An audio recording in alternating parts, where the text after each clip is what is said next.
সম্মানিত মুসলিয়ানে কেরাম, এটা আজকের নতুন বিষয় নয়। এটা রাসূল সাল্লাল্লাহু আলাইহি ওয়াসাল্লাম যখন পৃথিবীতে এসেছিলেন তখনও হয়েছিল। আর রাসূল সাল্লাল্লাহু আলাইহি ওয়াসাল্লাম ভবিষ্যৎবাণী করে গিয়েছিলেন এবং কিয়ামতের পূর্ব মুহূর্ত পর্যন্ত এগুলো ঘটবে। আর এইগুলো কে ঘটাবে আর এর পরিণতি কি হবে? আর রাসূল সাল্লাল্লাহু আলাইহি ওয়াসাল্লামের জীবিত অবস্থায় যারা রাসূলকে নিয়ে কটাক্ষ করেছিল, আল্লাহকে নিয়ে কটাক্ষ করেছিল, তাদের পরিণতি কি হয়েছিল আমি আপনাদের খেদমতে সূরা আহজাবের 57 নম্বর আয়াত একখানা পাঠ করেছি। আল্লাহ রাব্বুল আলামিন এই আয়াতে বলছেন, ইন্নাল্লাযীনা ইউযুনাল্লাহা ওয়া রাসূলাহু লাআনাহুমুল্লাহু ফিদ দুনিয়া ওয়াল আখিরাহ আ'আদ্দা লাহুম আযাবাম মুহিনা। আল্লাহ বলছেন, ইন্নাল্লাযীনা, নিশ্চয়ই যারা আল্লাহ এবং তার রাসূলকে কষ্ট দেয়, লাআনাহুমুল্লাহ, তাদের জন্য পৃথিবীতে রয়েছে অপমান, অপদস্থ এবং কঠিন আযাব রয়েছে কিয়ামতের দিন।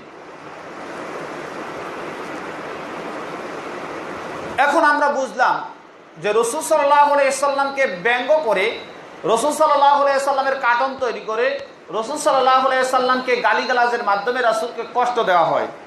তবে আল্লাহকে কিভাবে কষ্ট দেয়? আল্লাহকে মুসলিমরা কষ্ট দেয়, তার বান্দারা কষ্ট দেয়।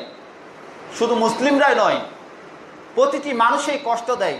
কি হিসেবে কষ্ট দেয় এ সম্পর্কে সহিহ বুখারীতে আবু হুরায়রা রাদিয়াল্লাহু তাআলা আনহু বলেন, রাসূল সাল্লাল্লাহু আলাইহি ওয়াসাল্লাম বলেছেন যে বান্দাগুলো আল্লাহকে কষ্ট দেয় তারা যুগকে গালি দেওয়ার কারণে।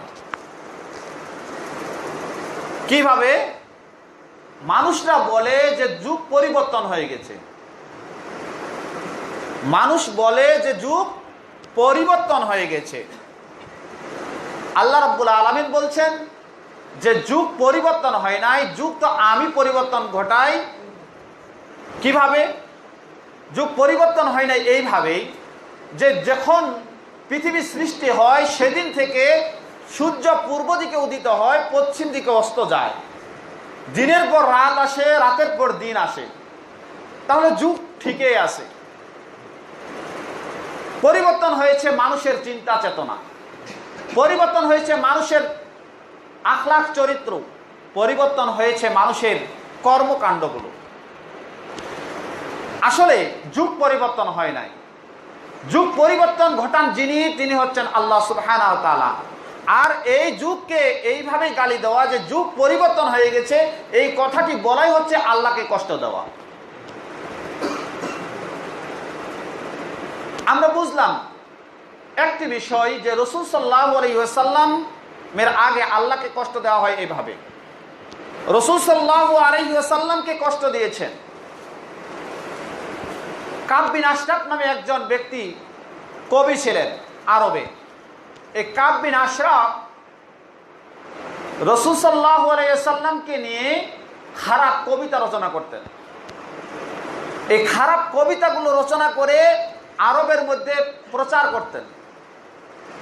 আল্লাহ রাসূল সাল্লাল্লাহু আলাইহি ওয়াসাল্লামের কাছে এই সংবাদটি আসার পর আল্লাহ রাসূল সাল্লাল্লাহু আলাইহি ওয়াসাল্লাম সাহাবীদেরকে লক্ষ্য করে বললেন, হে আমার সাহাবীরা, তোমাদের মধ্যে কে আছো যে কাব বিন আশরাফকে হত্যা করতে পারবে?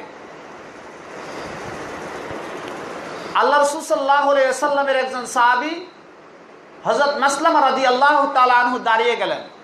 হযরত মাসলামা রাদিয়াল্লাহু তাআলা আনহু দাঁড়িয়ে বললেন, ইয়া রাসূলুল্লাহ, আমি পারবো কাব বিন আশরাফকে হত্যা করতে। আর কাব বিন আশরাফ এমন একজন ব্যক্তি ছিলেন যে তিনি এত ধনাঢ্য, এত প্রভাবশালী ব্যক্তি ছিলেন, তিনাকে হত্যা করা অত্যন্ত কঠিন ব্যাপার।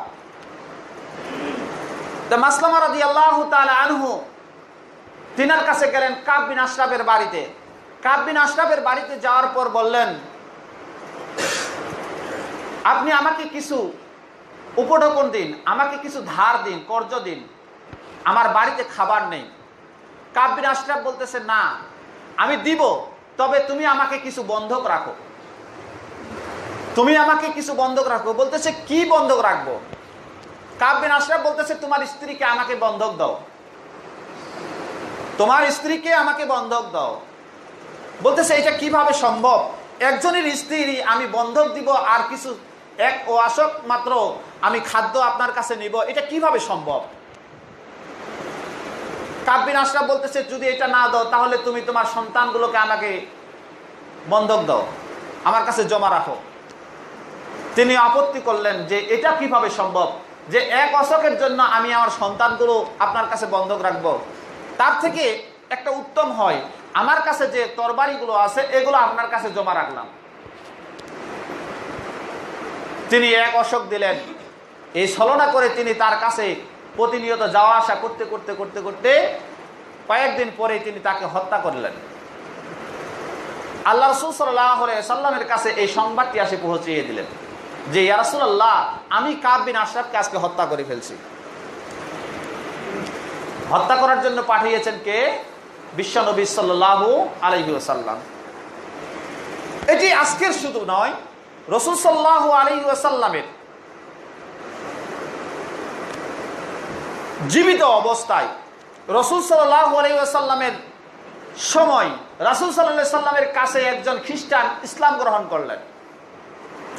ইসলাম গ্রহণ করার পর রাসূল সাল্লাল্লাহু আলাইহি ওয়াসাল্লাম তার মেধা শক্তি দেখলেন যে মুহূর্তের মধ্যে সূরা বাকারা, সূরা আল ইমরান মুখস্থ করে ফেললেন। এই খ্রিস্টান নবমুসলিম হওয়ার সাথে সাথেই এই সূরা বাকারা, সূরা আল ইমরান মুখস্থ করে ফেললেন। আল্লাহ রাসূল সাল্লাল্লাহু আলাইহি ওয়াসাল্লাম তার মেধা শক্তি দেখে তাকে ওহী লেখার জন্য দায়িত্ব দিলেন। কিছুদিন যেতে না যেতেই ওই সাহাবী তখন মুরতাদ হয়ে গেলেন, অর্থাৎ ইসলাম ধর্ম পরিত্যাগ করে আবার খ্রিস্টান ধর্ম গ্রহণ করলেন। এই ইসলাম ধর্ম পরিত্যাগ করে খ্রিস্টান ধর্ম গ্রহণ করার পর তিনি খ্রিস্টান জাতিদের কাছে প্রচার করতেছে যে মুহাম্মদ সাল্লাল্লাহু আলাইহি ওয়াসাল্লাম কিছুই কথা বলতে পারেন না, আমি যতক্ষণ পর্যন্ত কোনো কিছু না লিখে দিতাম। সকলে বলি নাউজুবিল্লাহ। এটা প্রসার শুরু করলেন। এক পর্যায়ে রাসূল সাল্লাল্লাহু আলাইহি ওয়াসাল্লাম মনে কষ্ট পাচ্ছেন যে কি আমি তাকে দায়িত্ব দিলাম ওহী লেখার জন্য আর তিনি এটা প্রচার করতেছেন। কিছুদিন যেতে না যেতেই ওই খ্রিস্টান আবার মৃত্যুবরণ করলেন, মারা গেলেন। আপনারা জানেন যে হিন্দুদের মতো নয়, খ্রিস্টানরা মুসলিম জাতির মতোই তারা মৃত ব্যক্তিকে দাফন করে কবর দেয়। কবর দিয়েছেন, কবর দাফন কাফন শেষ করে দিয়ে আসার পর লাশ সকালে যায় দেখতেছে কবরের উপরে পড়ে আছে। সুবহানাল্লাহ। ওই খ্রিস্টানের লাশটা কবর থেকে মাটির উপরে পড়ে আছে। এখন তার স্বজাতিগুলো চিন্তা করে দেখতেছে যে এটা কেন হলো। অবশ্যই এটা মুহাম্মদ সাল্লাল্লাহু আলাইহি ওয়াসাল্লামের সাহাবীদের কাজ হতে পারে, কারণ ইসলাম ধর্ম পরিত্যাগ করে এই কাজটা করছে, এই জন্যই। এক পর্যায়ে তারা আবার গভীর করে খনন করে তাকে দাফন করলেন।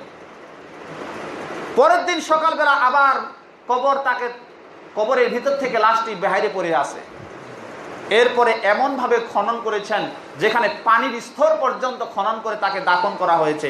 তৃতীয় দিনেও কবরের মধ্যে লাশটি রাখেন নাই, পরে কবরটি বাইরে ফেলে দিয়েছেন। কেন? তখন তারা বুঝতে পারলেন এটা মানুষের কারো দ্বারা সম্ভব নয়, এটা অন্য কারো হতে পারে। স্বয়ং আল্লাহ সুবহানাহু ওয়া তাআলা এই কাজটি করেছিলেন। কেন করেছিলেন?